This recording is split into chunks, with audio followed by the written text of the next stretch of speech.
को सब्सक्राइब ज़रूर करें, नोटिफिकेशंस के लिए बेल आइकन दबाएं और वीडियो के बाद लाइक, कमेंट और शेयर करना ना भूलें। तो चलिए सबसे पहले एक छोटे से एग्जांपल से हम इस कंपाउंडिंग के फोर्स को समझते हैं।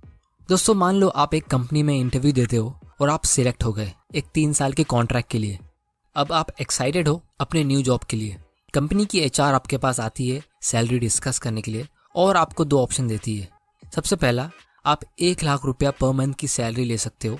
दूसरा, आप 1 पैसा पर मंथ की सैलरी ले सकते हो। बस इसमें फ़र्क सिर्फ इतना है कि हर महीने आपको उसका डबल मिलता रहेगा। मतलब पहले महीने में आपको 1 पैसा मिलेगा, दूसरे महीने में 2 पैसा, फिर तीसरे महीने में 4 पैसा। तो आप कौन सा ऑप्शन चुनोगे? आप चाहो तो थोड़ा टाइम ले सकते हो ये वीडियो को पॉज करके। तो चलिए आंसर देखते हैं। अगर आपने पहला ऑप्शन चुना तो आपको टोटल 3 साल में 36 लाख रुपए मिलेंगे, जो बुरा नहीं है।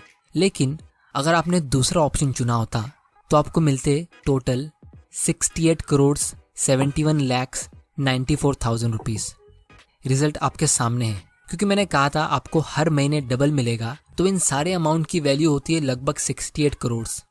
अब दोस्तों क्योंकि यहाँ पे पैसा डबल हो रहा है हर महीने, तो ये 100% का मंथली रिटर्न हुआ, जो रियलिटी में पॉसिबल नहीं है। लेकिन हमें इससे बहुत सारी चीज़ें सीखने मिलती है। सबसे पहली, अगर आप नोटिस करोगे तो ये 68 करोड़ में से आधी वैल्यू आपको लास्ट महीने में मिल रही है और पहले महीने में सिर्फ 1 पैसा। मतलब स्टार्ट में आपको कुछ फील होगा ही नहीं कि आपसे कुछ प्रोग्रेस हो रही है, और इसीलिए स्टार्टिंग में ही लोग गिव अप कर देते हैं। अब दोस्तों मैं एक रियल एग्जांपल बताता हूँ, जहाँ एक इंडियन ने सिर्फ 10,000 रुपये एक स्टॉक में इन्वेस्ट किए, जिसकी आज वैल्यू है ऑलमोस्ट 700 करोड़ की। 1980 में सतीश शाह नाम के एक ब्रोकर ने अपने क्लाइंट अनवर को एक स्टॉक खरीदने को कहा, जिसका नाम था विप्रो। अब ये कंपनी वो टाइम पे न्यू थी, तो अनवर ने इसमें 10,000 रुपये इन्वेस्ट किए और उसके बदले में उन्हें उसके 100 शेयर्स मिले। और फिर ये इन्वेस्टर ने इस स्टॉक को सिर्फ खरीदा, लेकिन कभी बेचा नहीं। और आप ये टेबल में देख सकते हो कि स्टॉक की वैल्यू के साथ नंबर ऑफ स्टॉक्स भी कंपाउंड हुए। कंपनी ने अगले ही साल एक पे एक बोनस शेयर्स इश्यू किया और अनवर के पास हो गए 200 शेयर्स, और उसके 4 साल बाद वापिस से बोनस शेयर्स। और इसी तरह आप देख सकते हो अनवर के पास लगभग 2.5 करोड़ शेयर्स है इस कंपनी के, जबकि रियलिटी में उसने सिर्फ 100 शेयर्स खरीदे थे। और आज हर एक शेयर की मार्केट वैल्यू है लगभग 350 रुपये, जिसके हिसाब से ये इन्वेस्टमेंट की वैल्यू हुई 700 करोड़। दोस्तों ये है magic of compounding stock market में। अब क्या आप गैस कर सकते हो कि ये 10,000 रुपये का इन्वेस्टमेंट जो 700 करोड़ में ग्रो हुआ है, ये कितने % के रेट से ग्रो हुआ होगा? दोस्तों ये सिर्फ 41% के रेट से ग्रो हुआ है, यानी 41% CAGR, जितना इंडिया की कोई भी क्रेडिट कार्ड कंपनी चार्ज करती है। इसीलिए जब यंगस्टर्स इस क्रेडिट कार्ड के जाल में फंसते तो उन्हें उसका इंटरेस्ट पेमेंट करना बहुत भारी पड़ता है, क्योंकि लोग कंपाउंडिंग को समझ नहीं पाते और वो उसके खिलाफ जाते हैं। पिछले साल विप्रो ने सिर्फ 1 रुपया पर शेयर का डिविडेंड पे किया, जो होता है सिर्फ 0.37% का डिविडेंड यील्ड। लेकिन ये इन्वेस्टर को 2.5 करोड़ का डिविडेंड मिला सिर्फ 1 साल में। और दोस्तों हम इस 700 करोड़ की वैल्यू में इन 40 सालों का डिविडेंड्स काउंट भी नहीं कर रहे, जो इस इन्वेस्टर ने अपने खर्च में लिया होगा। अब दोस्तों नो डाउट ये भी एक रेयर एग्जाम्पल है, क्योंकि 40% मार्केट में लॉन्ग टर्म कमाना इतना आसान नहीं है। लेकिन मैं आपको इस एग्जाम्पल से सिर्फ ये कंपाउंडिंग का पावर बताने की कोशिश कर रहा हूँ कि आपको कंपाउंडिंग के जरिए अमीर बनने के लिए हर साल 100 या 200% रिटर्न लाने की ज़रूरत नहीं है। आपको सिर्फ एक अच्छा रिटर्न चाहिए, वो भी लॉन्ग टर्म के लिए। जैसे अगर आप 15-16% का भी रिटर्न ला सकते हो, तो आप 15 से 20 साल के अंदर आसानी से फाइनेंशियली फ्री हो सकते हो। लेकिन अगर हम उस 15% को थोड़ा सा कम कर दे, यानी 10 या 12%, तो उससे बहुत ज़्यादा फर्क पड़ता है। ये सब हम थोड़ी देर में डिटेल में समझने वाले हैं। दोस्तों ये कंपाउंडिंग इतना पावरफुल क्यों है? चलिए अब एक दूसरे एग्जाम्पल से हम कंपाउंडिंग के कॉन्सेप्ट को थोड़ा डिटेल में समझते हैं। मान लो आपके और आपके फ्रेंड ने 1-1 लाख रुपए का इन्वेस्टमेंट किया ऐसी जगह पे जहां आपको हर साल 15% का रिटर्न मिलता है। तो ईयर एंड में आप दोनों को 15,000 रुपये का रिटर्न मिलेगा। एक तरफ आपके फ्रेंड ने इस 15,000 रुपये के रिटर्न को विड्रॉ करके खर्च कर दिए, लेकिन आपने इसे इन्वेस्टेड रखा और विड्रॉ नहीं किया, तो अगले साल आप दोनों को वापस 15% का रिटर्न मिलेगा और आपका फ्रेंड उसके 15,000 के प्रॉफिट को वापस विड्रॉ कर देता है। लेकिन आपको सेकेंड ईयर में 15,000 की जगह पे 17,250 रुपये का प्रॉफिट मिलेगा, क्योंकि आपने अपने 15,000 को इसमें इन्वेस्टेड रखा, तो इस 15,000 ने भी 15% अर्न किया तो ये 15,000 का 15% होता है 2,250 रुपीज़। अब दोस्तों आपको यहाँ तक कैलकुलेशन काफ़ी सिंपल लग रहा होगा और आपको ये भी पता है कि आप इस छोटे से अमाउंट से बहुत अमीर तो नहीं बन गए हो और इसीलिए आपका फ्रेंड आप पे हंस रहा है कि इतने कम पैसे से आप क्या कर लोगे। लेकिन क्योंकि आप कंपाउंडिंग के सीक्रेट को जानते हो तो आप बिल्कुल चुप रहते हो। अब थोड़ा फास्ट फॉरवर्ड करते और मान लो 10 साल निकल गए और आपका फ्रेंड हर साल की तरह अपने 15% के रिटर्न को विड्रॉ करता रहा और उसे एंजॉय करता रहा। लेकिन 10 साल के बाद आपका 15% आपको कितना रुपया अर्न करके देगा? आपको मिलेंगे लगभग 52,000, वो भी सिर्फ अपने 10th ईयर में। और वो टाइम तक आपका टोटल बैलेंस होगा 4 लाख से भी ज़्यादा। एक तरफ आपके फ्रेंड को अभी भी हर साल का सिर्फ 15,000 मिल रहा है और दूसरी तरफ आपको 50,000 मिल रहा है। दोनों का इन्वेस्टेड अमाउंट सेम था, रेट ऑफ रिटर्न भी सेम है, तो फिर इतना फ़र्क कैसे हुआ? दोस्तों ये सिर्फ इसीलिए हुआ क्योंकि एक बंदा अपनी लाइफ सिंपल इंटरेस्ट के रूल से जी रहा है और दूसरा बंदा अपनी लाइफ कंपाउंड इंटरेस्ट के रूल से जी रहा है। अब दोस्तों आप यकीन मानो या ना मानो, लेकिन बहुत सारे मिडिल क्लास के लोग इस कंपाउंडिंग के पावर को समझ ही नहीं पाते क्योंकि हमें कंपाउंडिंग के कॉन्सेप्ट को स्कूल में सिखाया जाता है, लेकिन ये बहुत ही कॉम्प्लेक्स फॉर्मूला के जरिए सिखाया जाता है।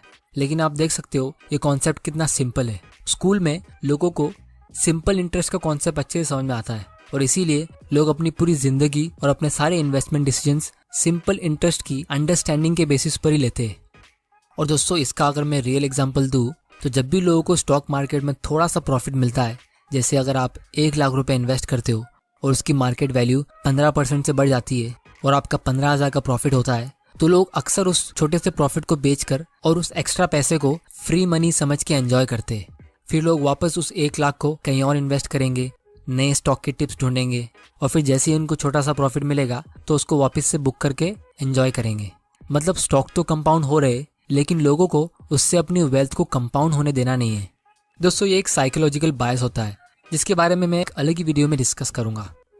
इसीलिए दोस्तों कंपाउंडिंग को अच्छे से समझने के लिए हमें इसके 2 इम्पॉर्टेंट कंपोनेंट्स को समझना बहुत ज़रूरी है और यही इस वीडियो का सबसे इम्पॉर्टेंट पार्ट है। सबसे पहला है रेट ऑफ कंपाउंडिंग और दूसरा है टाइम। चलिए अब हम एक दूसरे एग्जाम्पल से इस रेट ऑफ कंपाउंडिंग के पावर को थोड़ा डिटेल में समझते हैं और ये भी बहुत लोगों के लिए बहुत शॉकिंग होगा। मान लो 2 फ्रेंड्स है, रॉकी और सनी। दोनों 25 साल के, दोनों के पास 10 लाख रुपए सेव्ड है। अब क्योंकि दोनों ने ये पैसा बहुत मेहनत करके कमाया है तो दोनों को सबसे सेफ और सबसे अच्छी जगह चाहिए इसे इन्वेस्ट करने के लिए।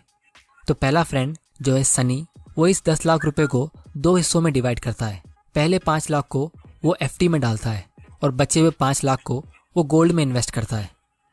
और दूसरी तरफ रॉकी भी अपने 10 लाख रुपए को 2 हिस्सों में डिवाइड करता है। 5 लाख को वो एक बड़े बैंक के सेविंग्स अकाउंट में रखता है एज एन इमरजेंसी और बाकी के 5 लाख को वो एक इक्विटी फंड में इन्वेस्ट करता है, जैसे कोई इंडेक्स फंड में, जिससे उसको एवरेज स्टॉक मार्केट का रिटर्न मिल सके। अब थोड़ा फास्ट फॉरवर्ड करते और 20 साल बाद क्या आप गैस कर सकते हो कि ये दोनों की इन्वेस्टमेंट की वैल्यू कितनी हुई होगी? चलिए देखते हैं। सनी को एफडी से मिला 7% का इंटरेस्ट, जिससे उसके 5 लाख की वैल्यू हुई 18 लाख और गोल्ड से उसको मिला 9% का रिटर्न, तो उसके गोल्ड की वैल्यू हुई 25 lakh.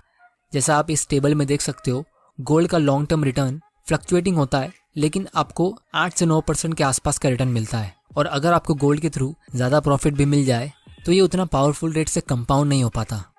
Gold as an investment के ऊपर मैं एक अलग से वीडियो बनाऊंगा, जिसे आप यहाँ पे क्लिक करके देख सकते हो। तो सनी के 10 लाख का इन्वेस्टमेंट अब लगभग 44 लाख का हो गया है। लेकिन दूसरी तरफ रॉकी का इमरजेंसी फंड उसके सेविंग्स अकाउंट में 4% के रेट से ग्रो होकर 10 लाख में ग्रो हो गया है। मतलब 20 साल में ये सिर्फ डबल हुआ है। लेकिन उसका इंडेक्स फंड का इन्वेस्टमेंट 17% के रेट से ग्रो होकर बन गया है 98 लाख। तो उसके टोटल 10 लाख के इन्वेस्टमेंट की वैल्यू अब लगभग 1 करोड़ 10 लाख की हो गई है। दोस्तों ये है अमीर बनने का राज, एसेट एलोकेशन, जिसको फाइनेंशियल इंडस्ट्री के लोग कॉम्प्लिकेटेड बनाते हैं आपसे पैसे कमाने के लिए अलग अलग स्कीम्स बेच के। जब आप यंग होते हो अपने 20s या 30s में और आपके पास रिटायर होने के लिए बहुत टाइम है, तो आपको किसी भी डेट फंड में, जैसे बैंक एफडी में या यूलिप में या कोई भी ऐसी आलतू फालतू स्कीम्स में जहाँ पे आपको 8 से 10% का रिटर्न मिलता है, वहाँ आपको इन्वेस्ट करने की ज़रूरत है ही नहीं। अगर आपके पास इमरजेंसी फंड्स है और ज़रूरी इंश्योरेंस पॉलिसीज़ है तो फिर ये सब स्कीम्स आपके कुछ काम की है ही नहीं। ये सिर्फ आपके रिटर्न्स को कम करती है जैसे अगर आपको कोई बैंक ऐसी स्कीम देता है जिसमें आपको इंश्योरेंस प्लस इन्वेस्टमेंट प्लस कोई बोनस गिफ्ट मिल रहा है और उसकी वजह से आपका पोर्टफोलियो 8 से 10% के रेट से ग्रो होता है, तो वो आपके रिटर्न को नीचे खींच रहा है। आपको अपने इन्वेस्टमेंट को और इंश्योरेंस को अलग अलग रखना है। और क्योंकि हम बात कर रहे हैं रेट ऑफ कंपाउंडिंग की, तो एक छोटा सा चार्ट मैंने बनाया है, ये भी आप देख लो, जिससे आप क्लियरली देख सकते हो कि आपके रिटर्न में 1 या 2% का डिफरेंस भी अगर होता है तो उससे लॉन्ग टर्म में कितना फ़र्क पड़ता है। अगर आप किसी म्यूचुअल फंड में 1% की जगह पे 2% फ़ी पे करते हो तो लॉन्ग टर्म में आपका कितना नुकसान होगा। यहाँ पे मैंने ये अज्यूम किया है कि आपने सिर्फ एक बार यानी वन टाइम 10,000 रुपीज़ का इन्वेस्टमेंट किया है और आपको उसमें 10% का रिटर्न मिला है। तो अगर आप पूरा 10% अर्न करते हो बिना कोई एक्स्ट्रा फीस के, जैसे स्टॉक मार्केट में आपने कोई स्टॉक में इन्वेस्ट किया तो आपको उसमें कोई फीस को पे नहीं करना पड़ा, तो 20 साल में 10,000 रुपीज़ ग्रो होकर 67,000 बनेगा।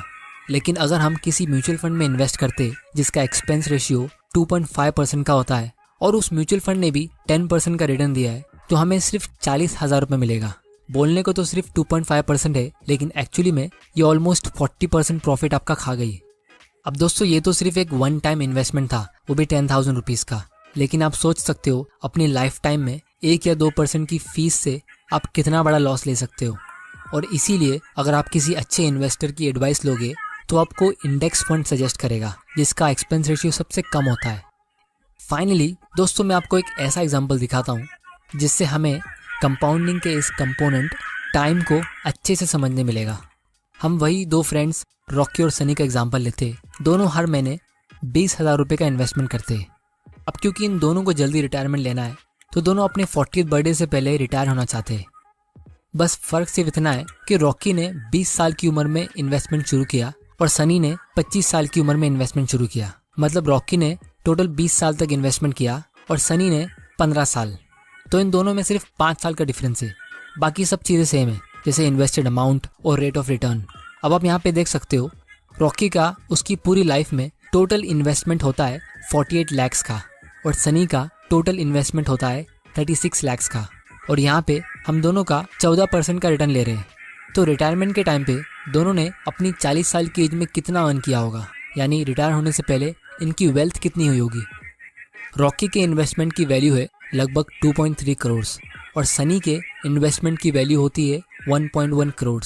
दोनों ने लंबे टाइम के लिए इन्वेस्टमेंट किया, एक ने 15 साल और दूसरे ने 20 साल, लेकिन आप डिफरेंस देख सकते हो, सिर्फ 5 साल के डीले का लॉस।